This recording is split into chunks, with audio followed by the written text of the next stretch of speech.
Salut, David Manise, ceets.org, Centre d'études et d'enseignement des techniques de survie. Alors, est-ce qu'il faut économiser l'eau? C'est la question qui tue. Est-ce qu'il faut économiser l'eau quand on est dans le désert perdu, qu'on a deux doigts de crever, tout ça? Bah en fait non. Il faut économiser sa transpiration. Alors, je vais pondérer un peu cette réponse. Premièrement, la meilleure place, le meilleur endroit pour stocker de l'eau, c'est dans notre corps, dans nos cellules. Plus on est bien hydraté au début, mieux c'est. Deuxièmement, quand notre corps est légèrement déshydraté, il commence à sécréter une hormone qui empêche l'émission de fluide. C'est l'hormone antidiurétique. Elle va concentrer notre salive, ce qui fait qu'on a la bouche pâteuse. Elle va concentrer aussi notre transpiration, ce qui fait qu'on transpire un peu moins. Elle garde la flotte.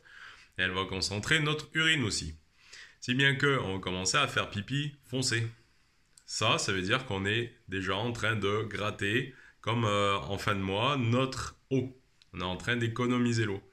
À partir de ce moment-là, ça ne sert plus à grand-chose de l'économiser davantage. On peut boire.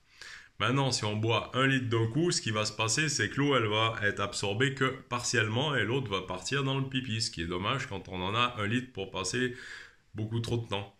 Si bien que on va pas économiser l'eau, par contre on va éviter d'en gaspiller en buvant trop d'un coup, et on va éviter d'en gaspiller en buvant alors qu'on a déjà un pipi tout clair.